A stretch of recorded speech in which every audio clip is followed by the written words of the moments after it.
বিসমিল্লাহির রহমানির রহিম। বাংলাদেশ মানব জোটের পক্ষ থেকে আমি কাজী মোশাররফ হোসেন। আজকে যে বিষয়টির দিকে সবার দৃষ্টি আকর্ষণ করছি, প্রথমেই আমি বলে নিচ্ছি যে এটি 10 মাস আর্মি কিন্তু রাস্তায় আছে, মাঠে আছে, কঠোর পরিশ্রম করতেছেন, তারা করতেছেন আবার করতেছেন না, এই অর্থে যে দেশে দুর্নীতি, খুন, ধর্ষণ, রাহাজানি কোনোটাই কিন্তু বন্ধ হয় নাই।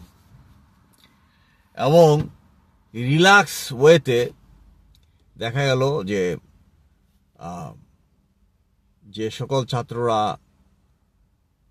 আন্দোলন করেছিলেন এবং আন্দোলনের মাধ্যমে এক নায়কের পতন ঘটিয়েছিলেন, তারা তো আছেই, কিন্তু দেখা গেল যে জিয়াউর রহমান সাহেব একটি দল করেছিলেন ক্ষমতায় বসে, এরশাদ সাহেবও একটি দল করেছিলেন ক্ষমতায় বসে, এবং এই যে ক্ষমতায় থেকে দল করা, এখন এই যে বর্তমানে যারা ক্ষমতায় আসছেন উপদেষ্টা পরিষদ, তাদেরও আরেকটি দল করতে হবে, এটা কোনো মানে নাই। কিন্তু যাই হোক, সেটা তাদের ব্যাপার। এখন যেটার ব্যাপারে দৃষ্টি আকর্ষণ করছি যে এই যে রিল্যাক্স মুডের কারণে দেখা গেল যে হয়তো অনেক কিছু বিহাইন্ড দ্য সিন দেখা যাবে না, যে বিএনপিকে কালার করার জন্য অত্যন্ত সুচতুরভাবে তাদেরকে উস্কে দেওয়া হচ্ছে, লুট তরাজ এই সমস্ত কাজের ভিতরে। পরবর্তীতে দেখা যাবে যে ওই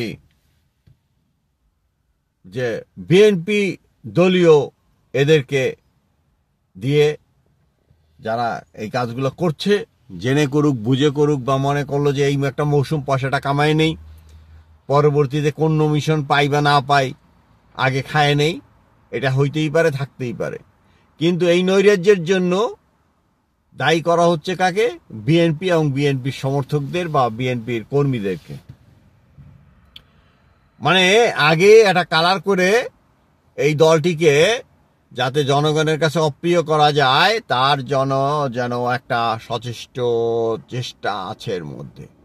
কাজে এই ব্যাপারে অবশ্যই তারেক রহমানের দৃষ্টি আমি আকর্ষণ করছি এই কারণে যে তিনি অত্যন্ত কঠোরভাবে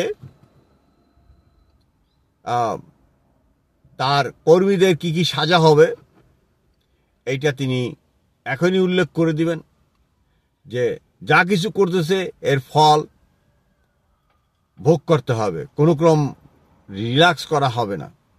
কারণ এই কর্মী বাহিনীদেরকে সুযোগ সুবিধা মানে রেখে, যদিও সেখানে আর্মি আছে, পুলিশ আছে, সবকিছু আছে, তো দেখা যাচ্ছে যে বিএনপিকে কলঙ্কিত করার একটা চেষ্টা চলতেছে হয়তো, যার কারণে এই কাজগুলো আর থামতেছে না, থামানোর চেষ্টা করা হচ্ছে না।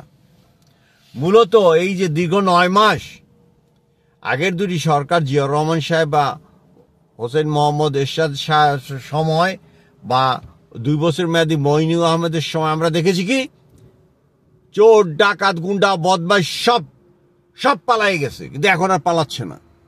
এখন নানা ধরনের জিকির তুলে মব সৃষ্টি করে, এবং তার মধ্যে থেকে দেখা যায় যে ওই বিএনপির একটা গ্রুপকে কালারিং দেওয়ার চেষ্টা করা হচ্ছে, কালার করার চেষ্টা করা হচ্ছে। কাজেই এই দায়িত্ব যেহেতু দমন করতে পারছে না এই সরকারকেই নিতে হবে। বিএনপির উপর চাপাইয়া এড়াই চলে যাবে, সেটি দেওয়া হবে না। আমি আশা করব যে বর্তমান বিএনপির ভারপ্রাপ্ত চেয়ারম্যান জনাব তারেক রহমান এটার প্রতি কঠোর দৃষ্টি দেবেন এবং তার কর্মীদেরকে বলে দিবেন যে এই সরকার যদি ছেড়েও দেয়, তিনি যদি ক্ষমতা আসেন বা তার দল যদি ক্ষমতায় আসেন, তবে অবশ্যই এদেরকে সমুচিত শাস্তি প্রদান করবেন। আজ এখানে এই পর্যন্তই। আল্লাহ হাফেজ। বাংলাদেশ মানব জোট জিন্দাবাদ। বাংলাদেশের সকল মানুষ সুখী হোক, সকল মানুষের সুখ কামনা করে আজ এখানে শেষ করছি। আল্লাহ হাফেজ।